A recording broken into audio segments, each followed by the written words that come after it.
Ok, como es de costumbre, por favor me indican que están viendo la diapositiva que dice tema 9, introducción a fatiga. Gracias. Bueno, ya apagamos, damos entonces a comenzar la unidad 5, que es resistencia a la fatiga, y el primer tema que vamos a estudiar es una introducción a la fatiga. He intentado hacerlo lo más desglosado posible para entenderlo de una manera muy diferente y más amena para ustedes. Como moraleja o anécdota para mí, cuando estaba preparando estos temas, pienso que ojalá los profesores que me dieron a mi clase, o los que yo conocí que dieron también clase en Mérida, hubiesen hecho esto de esta manera, ¿no? O sea, es más digerible, ¿no? Hay diapositivas de otros profesores, también se las puedo compartir, las que tenga, pero son bastante extensas en información. Entonces, la idea es que sea, o sea, aplicar metodologías de estrategia, sería en este caso, de enseñanza y aprendizaje para ustedes, ¿no? Entonces, espero que de alguna manera sea bastante tomado en cuenta y le saquen provecho a las grabaciones con este tema. Voy a parar la grabación, la cámara. Y bueno, vamos a comenzar.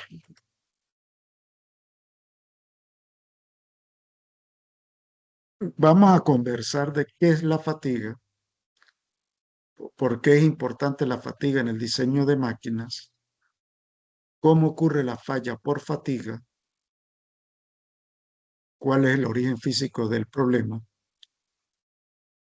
Vamos a comprender la terminología que usaremos en el estudio de los ciclos de esfuerzos. Haremos una clasificación inicial de la fatiga y estudiaremos los factores que favorecen la fatiga, para que se produzca la fatiga. Bueno, lo primero que tenemos que tener en cuenta es que la fatiga es un proceso de diseño progresivo asociado a la aplicación repetida de esfuerzos o deformaciones. Su estudio es esencial en elementos como ejes, engranajes, resortes, bielas, turbinas, soldaduras, puentes, fuselajes y componentes automotrices. En forma general, pero hay muchos elementos, hay muchas máquinas, hay muchos dispositivos que hay que estudiar la fatiga, así como el, el artículo que yo les compartí del diseño de la prótesis que yo realicé, el estudio que se hizo ahí de fatiga, ¿no? Eh, la fatiga es un modo de falla, ¿sí? Nosotros en diferentes materias, incluyendo mecánica de materiales, nos han hablado de modos de falla. Eh, Después, no sé si ya habrán visto ustedes o no en alguna de manufactura, lo que son los modos de fractura como tal. Entonces, lo indispensable que entendamos acá es que la fatiga está asociada a cargas variables o cíclicas, que son capaces de producir fractura incluso antes de alcanzar la resistencia a la fluencia de un material de comportamiento dúctil o la resistencia última para un material de comportamiento frágil. Voy a ampliar la imagen. Cuando quiero que salga el circulito no sale, a veces me sale. Yo creo que es por internet, no es por la computadora. Entonces tenemos en un diagrama esfuerzo de formación simple, de lo que hemos visto de tracción simple, acá lo hemos hecho muy genérico, ¿sí? Sabemos que tiene algunas curvaturas. Sabemos que sin importar si el material es dúctil o frágil, él va a tener el comportamiento que se marca en la línea de color verde. Repito nuevamente, acá está lo más genérico posible para poder explicar lo que tenemos. Cuando nosotros aplicamos cargas estáticas, cuidamos de no llegar al límite de elasticidad, porque buscamos diseñar todo en la zona de elasticidad para evitar que haya falla. Repito nuevamente, eso con respecto a cargas cíclicas. Recordemos de nuestro estudio de mecánica de materiales 1 que el límite de elasticidad, el límite de, de fluencia, me quedé pensando en otro, creo que me falta un límite de elasticidad, ajá, y el límite de proporcionalidad son puntos que están muy seguidos y son difíciles de visualizarlos concretamente uno tras otro. Entonces, es costumbre en el diseño tener como criterio trabajar con la resistencia a la fluencia de los materiales. Si son de comportamiento dúctil y si son de comportamiento frágil, más allá, un poco más allá, la resistencia última, que es el nombre, la traducción que yo les he comentado, que muchos autores concuerdan que no es la más adecuada, ¿no? Algunos le llaman resistencia mecánica y no recuerdo ahorita qué otro nombre hay. Sin embargo, tenemos que tener en cuenta que nosotros en ingeniería siempre buscamos trabajar con metales de comportamiento dúctil, pero tenemos que conocer el comportamiento de materiales frágiles porque usamos también, por ejemplo, las fundaciones, ¿no? La- las fundiciones, perdón. Y las fundiciones pues, son materiales de comportamiento frágil. Pero la mayoría de los casos siempre trabajamos con materiales dúctiles y hablamos como criterio de diseño por cargas estáticas la resistencia a la fluencia. También tenemos que tener claros, no sé si alguno de ustedes llegó a ver clase de materiales, de ciencia de materiales, fundamentos de materiales, no sé, en algún momento con el profesor Carlos Blum, y él enseña, que eso ya está establecido, que todos los materiales tienen un punto de fluencia. El problema es que los materiales de comportamiento frágil, eso sí es peor que verlo, porque la fractura ocurre tan inesperadamente y tan rápido que si de broma vemos la resistencia última, no nos da tiempo de ver la fluencia. Y si vemos la fluencia, y si logramos captar ese punto, eso es algo con equipos avanzados, ¿no? Y eso hace muy costosos los, los ensayos. Entonces, se trabaja de esa manera, ¿no? Resistencia a la fluencia para materiales de comportamiento dúctil y resistencia última para materiales de comportamiento frágil. Bueno, nosotros aprendimos en mecánica de materiales 1 y hasta lo último que hemos visto de las unidades acá, que podemos trabajar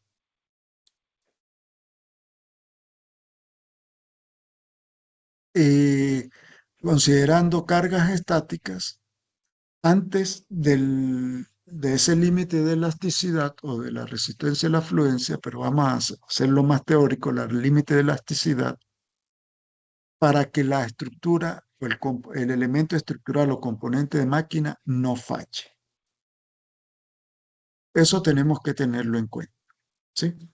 Y nosotros podemos trabajar allí porque hay algo que nos enseñaron en mecánica de materiales, que yo puedo trabajar tantas veces como quiera con cargas estáticas antes de llegar a ese límite de elasticidad,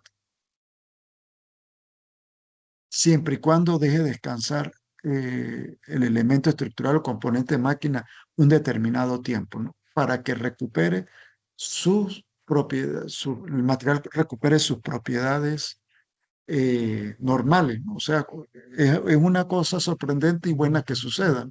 Mientras yo no alcance el límite de elasticidad y yo esté trabajando con carga estática, eh, el elemento estructural o componente de máquina, uno, no va a sufrir deformaciones aparentes. Y esas deformaciones que no son aparentes son tan pequeñas que el material tiene la propiedad de recuperar el elemento estructural o el componente de máquina tiene la capacidad de recuperar las propiedades del material pasado un tiempo determinado. Puede ser que sean horas, puede ser que sean días, no sé si llegan hasta semanas en esos casos, en cosas complejas, ¿no? Pero sí pueden tardar días. Eso es algo muy importante, ¿no?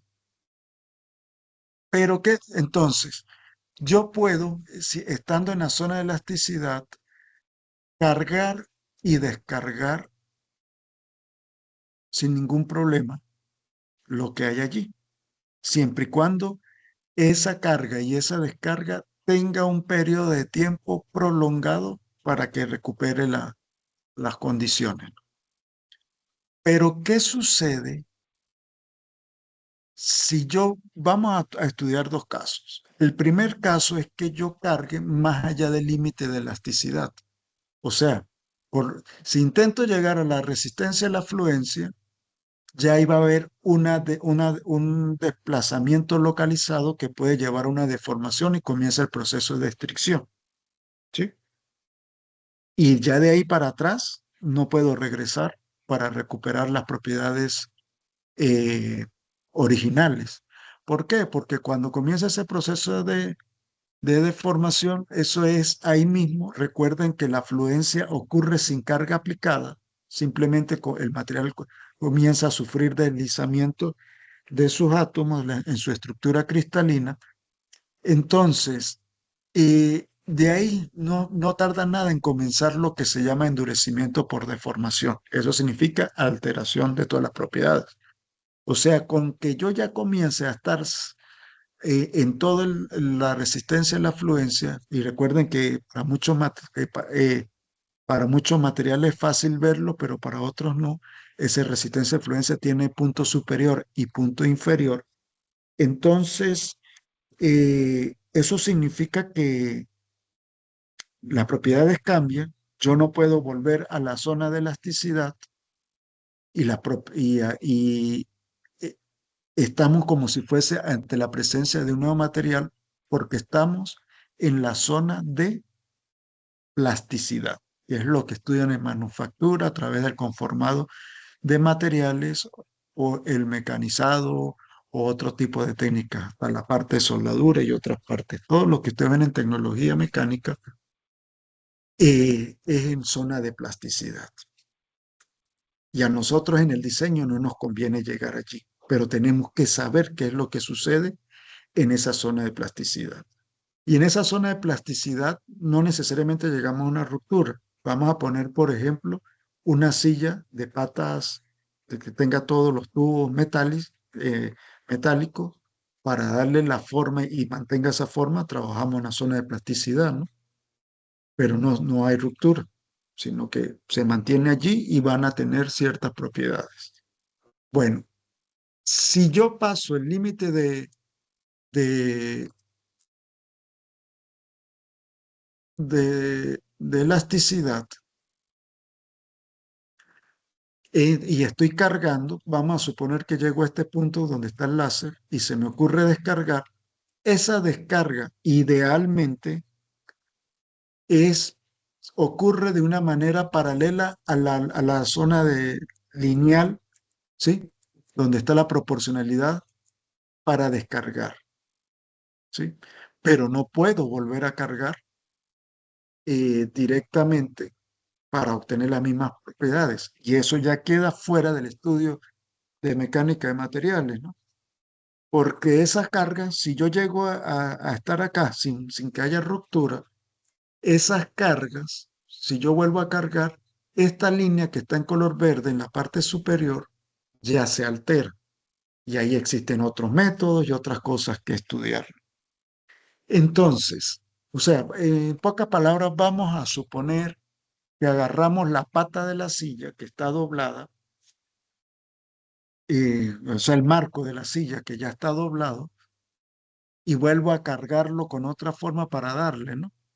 Entonces ya ahí hay una alteración muy fuerte de la propiedad material y, y lleva a otros análisis. Claro está que lo que yo digo que el estudio de la parte de diseño ya queda como parte de posgrado, pero en manufactura sí se analiza esa parte, ¿no? En la parte de tecnología mecánica o el conformado de materiales. Ahí sí le van a explicar un poco más de eso. ¿Qué tenemos que tener en cuenta? Podemos llegar a un punto ideal de donde ocurre la ruptura, pero ese punto no lo podemos medir precisamente, pero sí podemos instantes antes captar cuál es a qué valor encontramos esa deformación unitaria a la rotura. Pues bien, eso es lo que sucede cuando estamos conformando materiales. Pero vamos a analizar qué sucede, la segunda parte, qué sucede si en la zona de elasticidad cargamos y descargamos de manera continua. Entonces, los átomos comienzan a moverse de un lado para otro, vamos a decirlo vulgarmente, se ponen todos locos, ¿sí? Están excitados, es la palabra adecuada. Tengamos presente que muchas veces en el jergo coloquial, en el lenguaje coloquial, usamos la palabra excitación mm, de una sola forma, ¿no? Y excitar significa alterar, ¿no? Entonces, o sea, tiene que ver también una alteración como muy agresiva, lo que quiero decir. Entonces, si comienzo solamente en la parte uno donde marco con la C carga y con la D descarga, sin llegar al límite de elasticidad, con cargo y descargo, comienza a haber una cantidad de ciclos que lo puedo clasificar de dos maneras. Uno con alto ciclaje, que es repetido de manera continua, y otro de bajo ciclaje. Y esa repetición, sin llegar a la resistencia de la fractura, produce falla y se le llama falla por fatiga. Y nosotros en el diseño no podemos analizar solamente por carga estática, sino por carga de fatiga. Si, un ejemplo, la carga es variable, o sea, hay una fluctuación de carga. Dos, la carga puede ser que sea constante, pero el elemento estructural o componente de máquina rota de alguna manera y puede ser que sea una rotación continua que no altere mucho, pero si una rotación alternante, vamos a suponer un eje, un rato gira en sentido agudo del reloj y otro rato en sentido contrario, ¿sí? En este momento se me vino a la mente como si tuviese un motor de paso, por decir algo.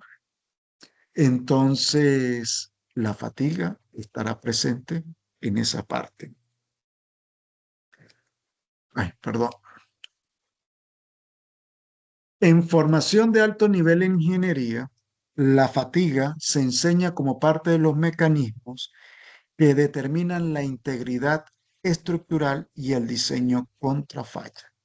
Hay que tener presente algo. Cada vez, y se los voy a repetir todo lo que pueda en los videos, cada vez que vayamos a diseñar un elemento que tenga esfuerzos alternantes, fluctuantes, o sea, que cambian, varía, que haya cargas fluctuantes, debemos primero analizarlo por estática, para ver si falla por carga estática. Si falla por carga estática, no es necesario realizar un análisis de fatiga, porque falla. Si es seguro, es confiable el elemento estructural o componente de máquina por cargas estáticas, procedemos a analizarlo por fatiga y ahí determinamos si es seguro o no es seguro. ¿Y cómo se sabe las cargas? Bueno, vamos a usar la misma carga, pero teniendo en cuenta que en un caso lo vamos a estudiar que no tiene no es variable y en otro sí. En la carga estática suponemos, bueno, este valor el máximo valor que esté siendo aplicado lo vamos a considerar como carga admisible, ya realizamos el estudio, como carga de trabajo, perdón. Y luego la fluctuante, pues tenemos un valor máximo y un valor mínimo. O sea, tengamos presente que una pieza puede parecer segura bajo carga estática y sin embargo fallar después de miles o millones de ciclos por fatiga. O sea que cuando analizamos una máquina, un mecanismo, tenemos que tener, o una estructura, porque hay cosas metálicas que podemos analizar, tenemos que tener presente estos detalles. Es la fatiga. El daño no suele manifestarse de forma visible al inicio. Por eso la falla por fatiga es esencialmente peligrosa en servicio. Tenemos que tener presente lo que vemos en la figura de estos casos. ¿Sí? Es una falla por fatiga. Vamos a ser expertos, a traer, ¿sí? Antes de comenzar a hablar, quiero decirles algo. En donde está trabajando, por favor me interrumpen, ¿cómo es que se llama? En la Facultad de Medicina, en el segundo piso, o en el primer piso, donde, no sé si ese laboratorio se llama tecnología mecánica, que también dice metalografía, donde está Reinaldo, creo que se llama, a ver, por favor, alguno ponga el El micrófono. profesor Richard Richard, Briceño. ajá. Ahí hay un laboratorio también de metalografía. Cuando yo vi la maestría, en la maestría de mantenimiento, de ingeniería de mantenimiento, aprendimos a analizar la- las fallas por metalografía, ¿no? A través de un microscopio. Entonces, no había suficiente, era blanco y negro, pero la cámara, a pesar de que era viejita, salía muy nítida, así como estoy viendo esta figura. O sea que miren cómo ha mejorado la tecnología, ¿no? Entonces, eso es importante. Me imagino que en la parte de tecnología mecánica lo han paseado, le han explicado esas cosas.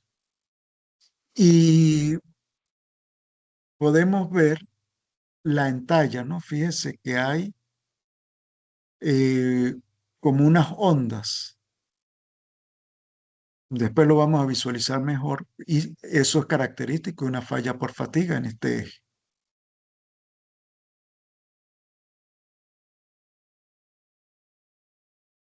Y esta otra pieza que sabrá Dios qué es, pero fíjese,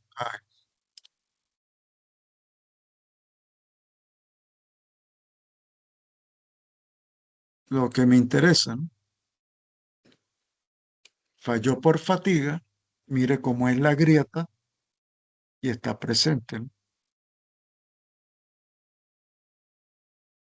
Cuando nosotros diseñamos, tenemos que preguntarnos lo siguiente. ¿Qué preferimos para una pieza de una máquina? ¿Que resista una carga alta una sola vez o una carga moderada repetida 1 millón de veces? Por supuesto que una carga moderada repetida 1 millón de veces, ¿no? Entonces ahí viene eh, la aplicación de los conocimientos que uno ve en las diferentes materias cuando le corresponde diseñar. Algo que quiero que tengan presente, que siempre me gusta inculcarles. Ustedes, la Universidad de los Andes y muchas universidades de Venezuela, no preparan ingenieros mecánicos para que trabajen solamente en mantenimiento industrial. Prepara ingenieros mecánicos para trabajar en manufactura, en producción, en gerencia obvio que gerencia cuando ya llegan a mucho, pasan muchos años, en diseño y en otras áreas. Yo quiero que entiendan que lo que ustedes ven en este momento se enseña en cualquier universidad del mundo de alto prestigio, ¿sí? Que el profesor tenga más currículo que yo, me imagino que habrán, que la mayoría serán en ese tipo de universidad, puede ser, ¿no? Pero la parte conceptual y la forma de aplicarlo es la misma, ¿sí? ¿Por qué les indico esto? Entienda que nosotros no somos un país desarrollado, no porque no tengamos profesionales aptos en la parte industrial, sino que el Estado no invierte recursos en la industrialización y en exigir a sus profesionales en innovar y en crear. Nosotros, cuando estamos en estudiantes de pregrado, tenemos el mismo nivel de conocimiento que tiene cualquier estudiante del MIT, de Oxford, bueno, Oxford creo que no da ingeniería, ¿no? De la Universidad de California y de otras grandes universidades, ¿no? El problema está en que no le enseñamos a ustedes comprender que sí son capaces de diseñar, por un lado. Segundo, lo involucramos exageradamente información de agotamiento en una y otra materia, cosa que no hacen en otros lados, ¿sí? Aplican un procedimiento de evaluación similar a lo que yo hago, pero es muy diferente todavía, o sea, falta mucho para llegar a eso. Y tercero,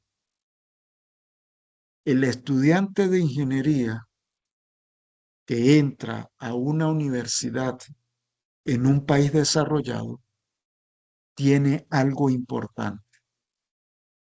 En muchos países como Francia, desde octavo grado de educación básica ya saben qué carajo van a estudiar, ¿sí?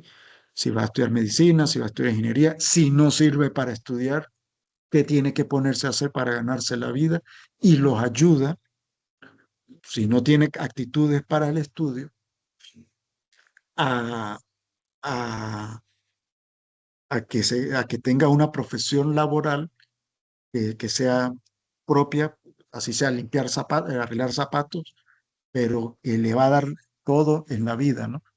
Por ejemplo, en Alemania se hace eso, ¿no? Eso sí, si usted es bueno para arreglar zapatos, no le permiten barrer, no le permiten hacer otra cosa, sino usted tiene para esto, ¿no? O sea, cada quien respeta su profesionalización. ¿Y por qué sucede? Ajá, ¿y qué sucede acá? Aquí todo el mundo entra por la OXU, aquí nadie se le puede decir que usted no sirve para estudiar ingeniería, a usted no, nadie, ni los profesores no piensan en decirle, mire, ¿por qué no busca otra carrera si ve que no es esto? Mira, en la universidad hay hasta psicólogos que pueden ayudar a ver si es la carrera adecuada porque no le corresponde a uno como profesor. Entonces, todas esas cosas influyen. Todo mundo en este país estudia, ¿sí? Y según la UNESCO, desde esta vez para acá, estamos entre los primeros países supuestamente con mayor nivel académico. Y vemos profesionales con maestrías de todo tipo y no hacen nada. Y vemos que esas personas se van para otros países con título de maestría y no hacen más nada. Pero resulta que las maestrías, la mayoría, son dadas por universidades de un nivel inferior, no son las principales universidades de acá, y todo el mundo tiene una, una maestría y hasta un doctorado en este país. Y le voy a contar como historia una vez yendo de Mérida al Vigía, pero andaba en buseta. No recuerdo si iba de un lado para aquel lado iba del otro. Recuerdo que ya estábamos con los problemas, eso fue como en el 2016, 2017, fuerte de economía, y yo estaba escuchando la conversación. Yo no participé en la conversación, había gente parada en la buseta, en el bus, y fui contando los que estaban participando. Habían 7 personas, docentes de educación con maestría y todos jodidos, montados, incluyéndome a mí sería el 8, montado en el carro, ¿no? En el bus, ¿no? Bueno, yo ya tenía carro, pero no lo cargaba en ese momento, pero estaba en el bus, ¿no? Y hablando de sus bromas y sus cosas, ¿no? Ajá. Pero es muy bonito decir que yo soy magíster, o yo soy máster, o soy maestro en tal cosa, pero ¿realmente fui preparado para eso o no? Entonces, volviendo al conjunto, de lo que quiero decirles es, sean competitivos. Entiendan, por favor, que si se va a hacer un juego de diversión, un parque de diversiones, de, donde haya montaña rusa, entre otras cosas, nosotros lo podemos hacer, ¿no? ¿Cuál es la diferencia? Que en el país desarrollado, primero se nos le meten en la cabeza eh, que usted puede, ¿no? En ningún momento le dicen, no, eso lo hacen otros países. No. Segundo, que hay que investigar, hay que dedicarle. Tercero, hay que sentir pasión por lo que uno hace. Y lo más importante que yo le digo a ustedes es, ustedes estudian una carrera fuerte y el trabajo de ustedes es estudiar. A pesar de la situación económica, eh, algunos tienen que trabajar en otras cosas, pero su trabajo principal es estudiar. Continuamos con definiendo la fatiga. En términos ingenieriles, la fatiga conecta tres preguntas fundamentales. ¿Qué carga actúa? ¿Cuánto ciclo de carga soporta el material? ¿Y en qué momento falla el componente? ¿Sí? Eso es lo primero que tenemos que tener presente. La fatiga no es solo una propiedad del material, sino el resultado de la interacción entre material, geometría, acabado superficial, el ambiente y la historia de carga. Aparece un nuevo concepto muy importante que si tenemos una máquina rotativa, el ingeniero de mantenimiento que está encargado de eso debe llevar un historial de carga, ¿no? Y ese creo que va a ser el peor obstáculo que yo voy a encontrar aquí en Venezuela para yo finalizar mi doctorado cuando ya llegue a ese nivel de probar si las cosas funcionan o no, porque lo ideal sería que yo fuera para otro país, pero con estas condiciones y para pagármelo yo mismo, bueno, Dios a veces ayuda, ¿no? No perdamos la oportunidad, sería algo bastante bueno. Hace años no me imaginaba que iba a trabajar en la parte de gerencia de fases por parte de ingeniería mecánica. Hace años no me imaginaba que iba a trabajar en gestión ambiental por una universidad española.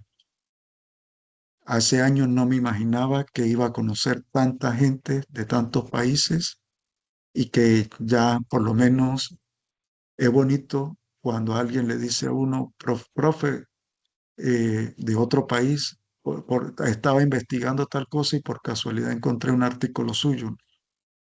O sea, que uno ya comienza a tener un auge, ¿no? Bueno, volviendo acá, fíjese que coloco el mismo dibujito de siempre de las variables de diseño. No podemos perder el foco de esto. Geometría, material y carga. para nosotros diseñar, generalmente conocemos dos de ellas y una tercera sería la variable, sería la que vamos perdón, la que vamos a determinar. En el peor de los diseños no conocemos ninguna de las tres y es comenzar el diseño desde cero, ¿no?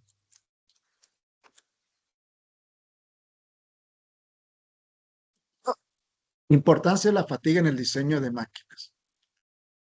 Muchos componentes mecánicos trabajan bajo cargas fluctuantes, no bajo carga estática pura. Repito nuevamente, vamos a poner el caso de máquinas rotativas, que es lo que yo trabajo en el doctorado, ¿sí?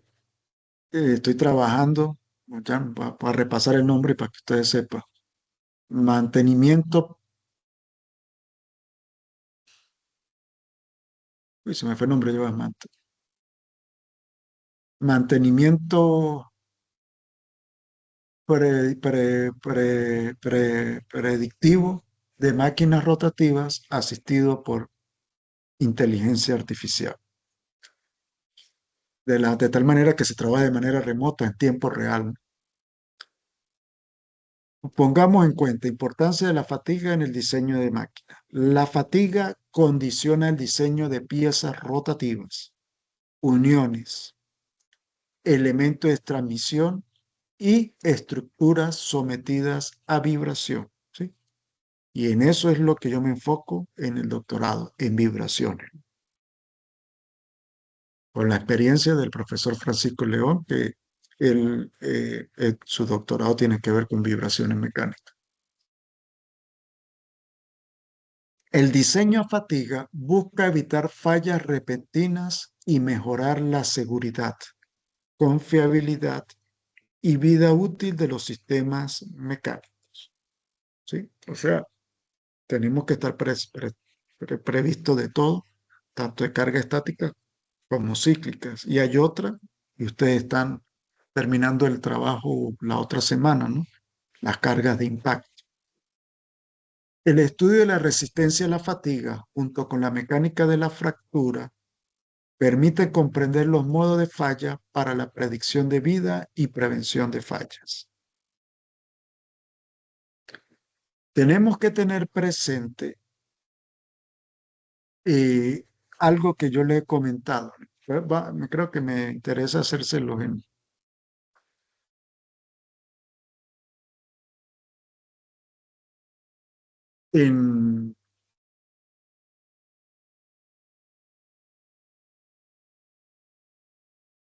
acá en la pizarra.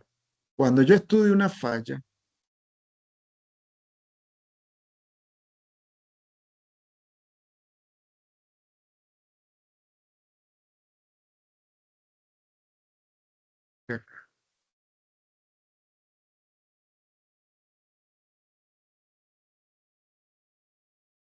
yo analizo los modos y efectos de falla. Yo también para ello yo tengo que tener presente, ¿sí? La parte del diseño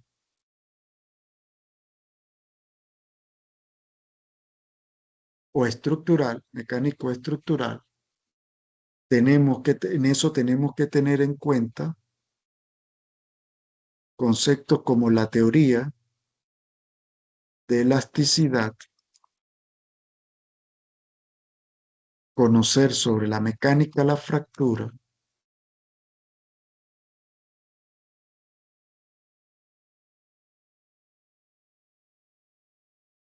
en algunos casos conocer teorías mayores como la viscoelasticidad. También pudiese, pero no estamos hablando de parte de manufactura, teoría de plasticidad y de viscoplasticidad, ¿no? Y tenemos que tener en cuenta la teoría del daño. El daño puede ser continuo o acumulativo. Bien, todo eso tenemos cuando nos profesionalizamos en el estudio de falla. O sea que como simples ingenieros graduados, conocemos técnicas, podemos aplicarlas para determinar cómo ocurre la falla y todo lo demás. Pero un estudio minucioso involucra estudios avanzados de posgrado que van desde especializaciones, maestrías o doctorados.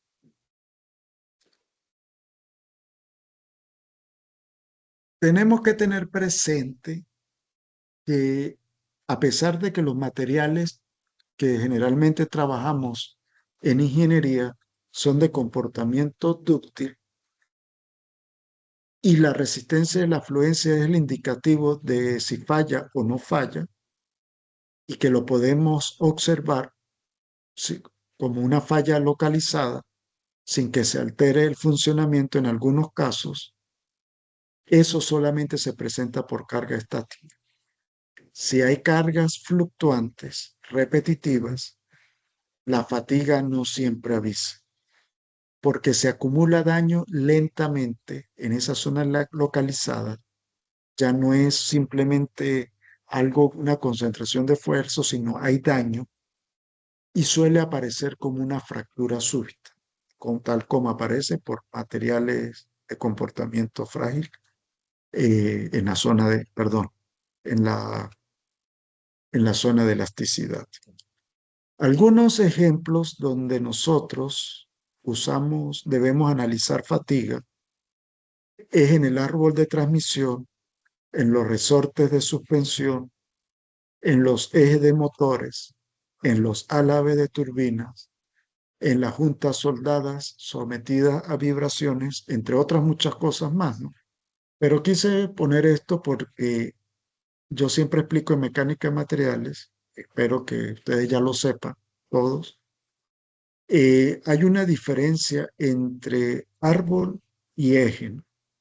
El eje, el árbol transmite potencia y el eje simplemente transmite movimiento, ¿no? Sin embargo, en textos y en el algor ingenieril, generalmente confundimos los dos conceptos y decimos que son ejes, ¿no? Sin embargo, hay una distinción entre lo que es árbol y eje. ¿Cómo ocurre la falla por fatiga? Lo primero que tenemos que tener en cuenta es que la mayor parte de la vida de una pieza puede consumirse en iniciar y propagar una pequeña grieta y uno vio una grieta ahí simplemente y esperó tiempo y tiempo. No, eso no pasa nada. Y de repente, súbitamente, vino la fractura. ¿Por qué sucede esto? Porque la iniciación de la grieta por deformación plástica localizada o por defectos superficiales o inclusiones o concentradores de esfuerzos que parecen a primera etapa, generalmente ocurre en algunos de estos casos ocurre en la parte superficial y solamente vemos una rayita. Bien, pero internamente hay una propagación de la grieta. Y esta propagación de la grieta que ocupa la segunda etapa ocurre durante sucesivos ciclos de carga, ¿sí? Imagínense como una máquina de coser, que eso, la aguja va y viene, ¿no? Entonces, para que entiendan qué es la fractura, está cosiendo. No sé si ustedes saben coser. A mí en bachillerato me enseñaron a coser con máquinas, a hacer ropa. Y bueno, eh, uno puede ver, uno puede hacer la costura de manera de que no se vea en la parte que todo el mundo ve, sino internamente, ¿no? Entonces algo así sucede con respecto a eso. La grieta avanza gradualmente y puede dejar huellas microscópicas como marcas de playas. Y finalmente, cuando la sección resistente remanente ya no puede soportar la carga aplicada, sucede la fractura final. Entonces, internamente puede estar sucediendo muchas cosas. Y fíjese el dibujito para poner una idea de lo que estamos llevando, ¿no? Un dibujo microscópico que me llamó la atención. Ponen microscópicamente o sea, obvio que no es ¿cómo es? Mostrando unas probetas microscópicas, es lo que quiero decir. Y tenemos al inicio de la grieta un puntico blanco leve allí. Bien, se va propagando todo a través de unas líneas que son playas, ¿sí? Para que ustedes lo vean como si fuese un sentido arenoso, marcado, queda la forma marcada del agua con respecto a la arena. A eso es lo que llamamos playa. Y luego lo que sucede con la rotura, ¿sí? El desprendimiento que hay que lleva al colapso de la pieza de manera inminente. Este no era. Vamos para atrás a mostrarle algo nuevamente. Y ya podemos ser ingenieros y ver las líneas de playa para saber que es una fractura por fatiga.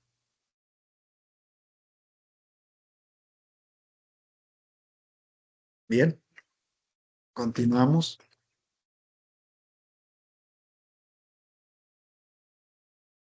Pero el origen del problema, vamos a estudiarlo, que es la carga psíquica.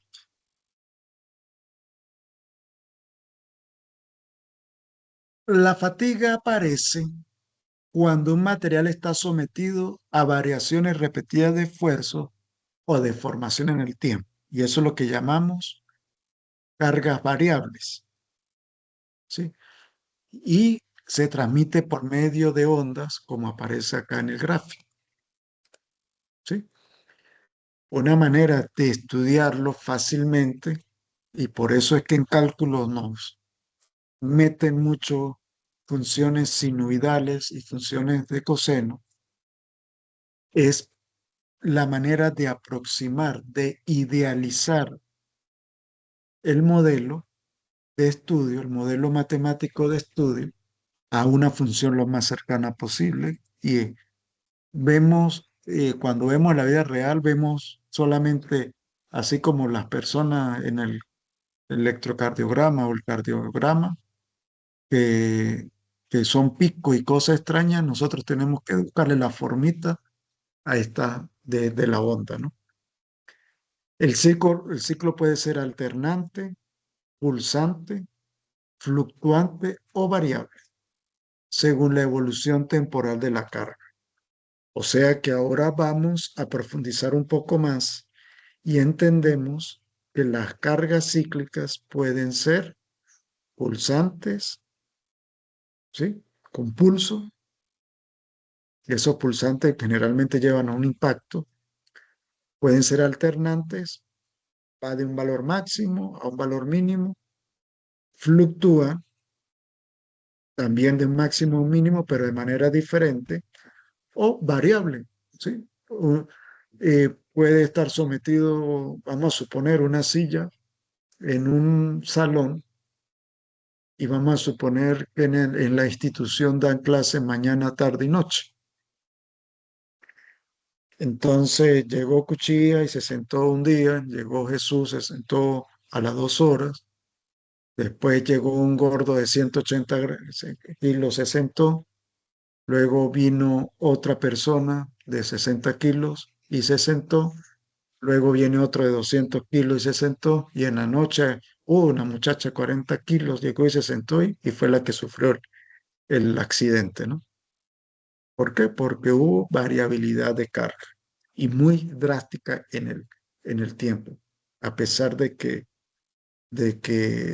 no eran repetitivas como tal. Para estudiar fatiga es indispensable describir el ciclo mediante parámetros mecánicos normalizados. Sí, ya lo hablaremos, pero vamos a visualizarlo. Sí, acá tenemos un ciclo un diagrama esfuerzos versus tiempo y vemos que varían de un valor máximo a un valor mínimo. Y nosotros, por lo que hemos aprendido en fundamentos de ingeniería eléctrica y física 21, hemos aprendido que hay un valor alternante y un valor medio, ¿sí? Que en este caso el valor medio vale cero, del esfuerzo medio vale cero, porque estamos hablando de un esfuerzo repetido e invertido, donde la relación de esfuerzo es igual a menos 1,0. Ya llegará el momento que hablaremos sobre esa relación de esfuerzo y otras cosas.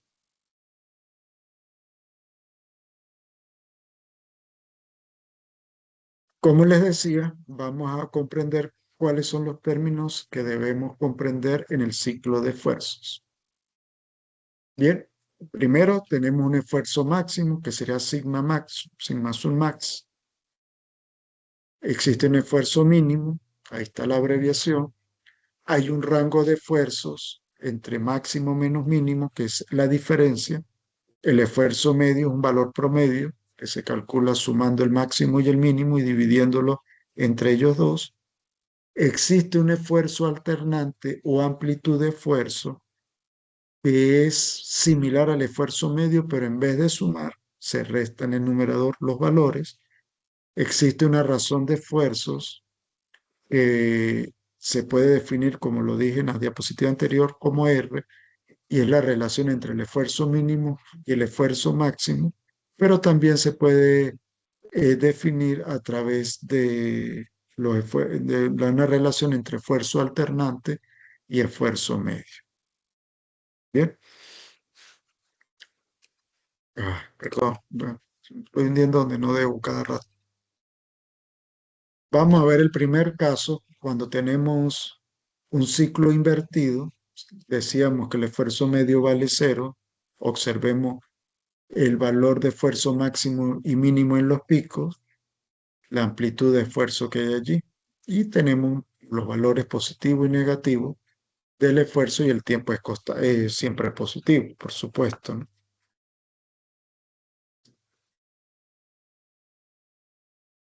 Si es repetido, observemos que el ciclo es repetido, observemos que el esfuerzo mínimo vale cero, por lo tanto el esfuerzo medio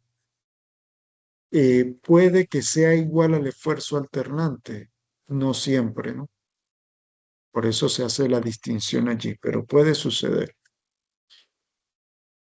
Y tenemos el caso de un ciclo variable donde el esfuerzo máximo y el esfuerzo mínimo son ambos positivos y tenemos la amplitud de esfuerzo o esfuerzo alternante con el esfuerzo medio definido allí, que también puede que sea o no el, el mismo valor.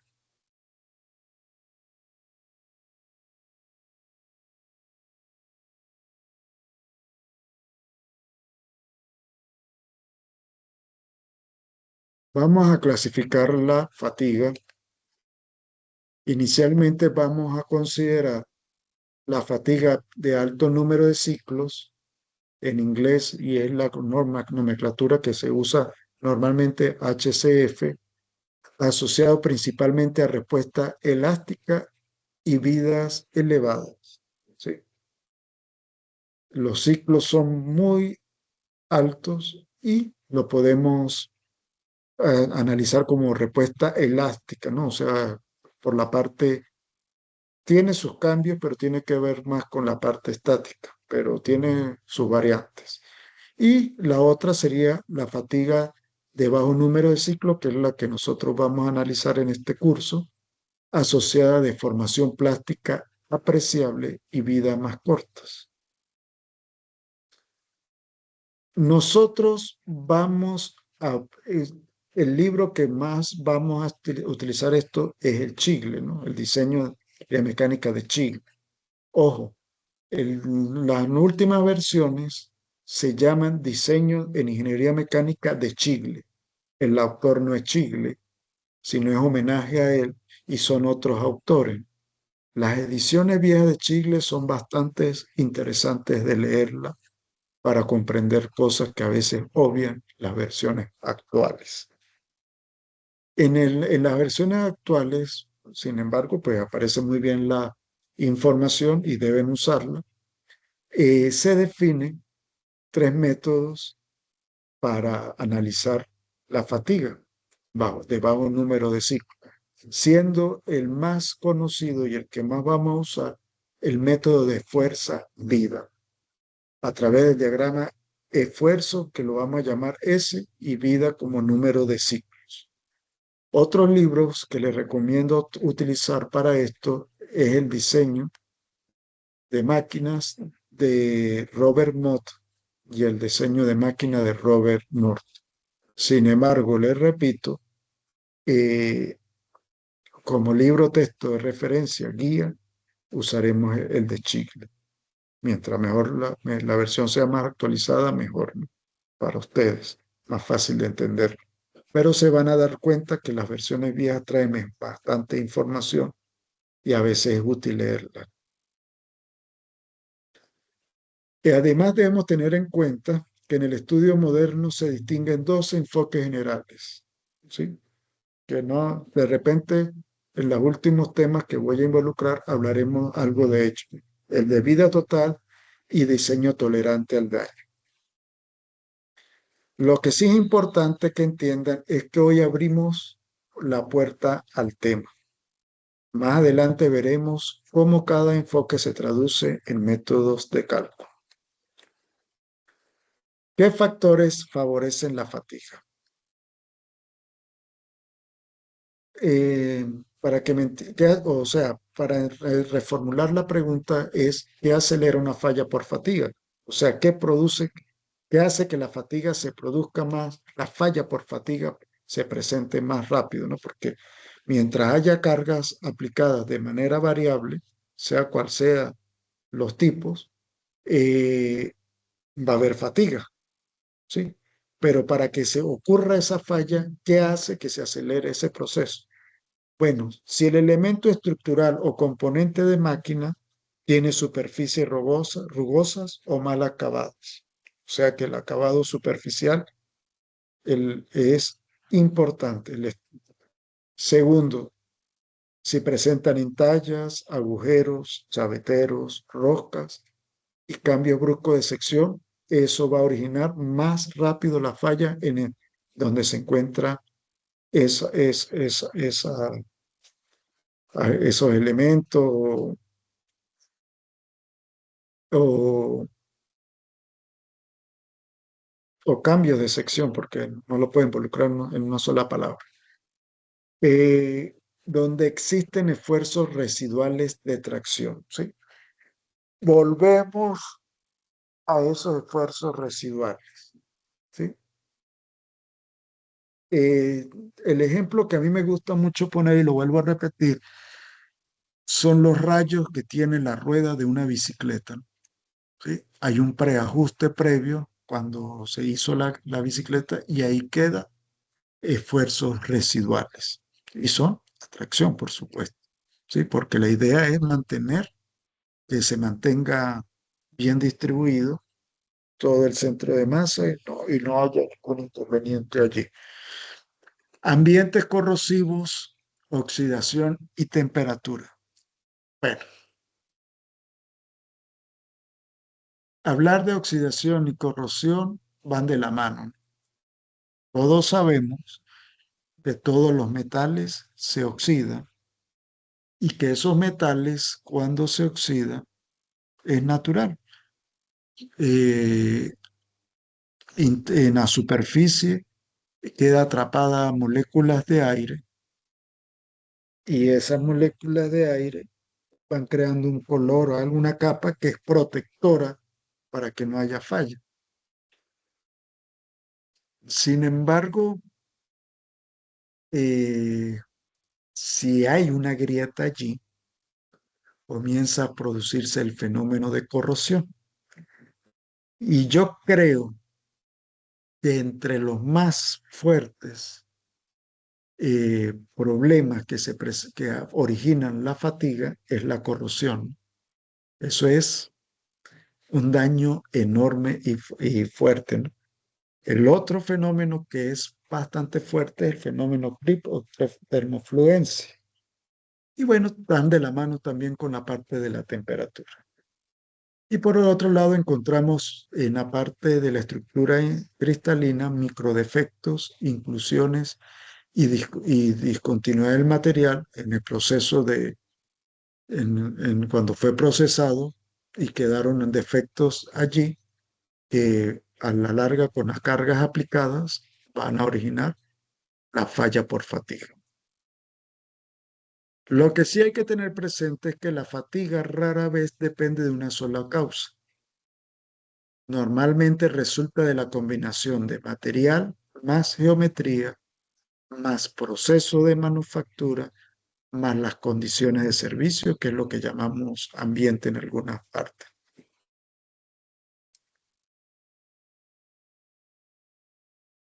Como resumen, tenemos que la fatiga es una falla progresiva producida por cargas repetidas. Ya lo sabemos. Puede ocurrir con esfuerzos menores que los asociados a falla estática. El fenómeno de fatiga comprende iniciación, propagación y fractura final.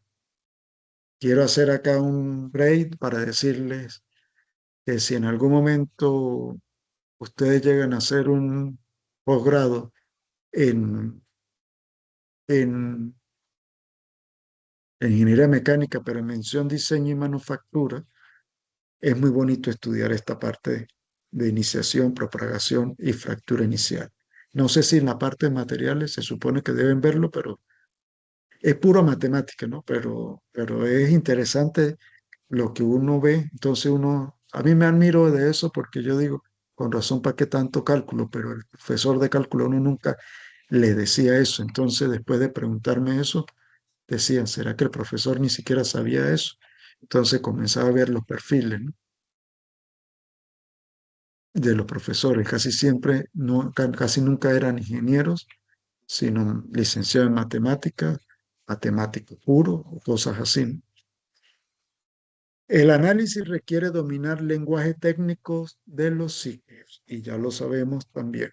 Así que el siguiente paso es estudiar cómo se cuantifica la resistencia a la fatiga mediante ensayos y curvas, esfuerzos, número de vida.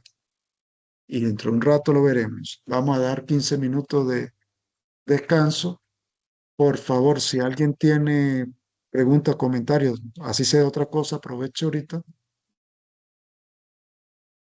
sea de la materia o de otra cosa, aprovechen. Bueno, entonces tenemos las 5:13, a las 5:30 nos volvemos a conectar. Voy a dejar todo instalado, normal, voy a parar la grabación, sí.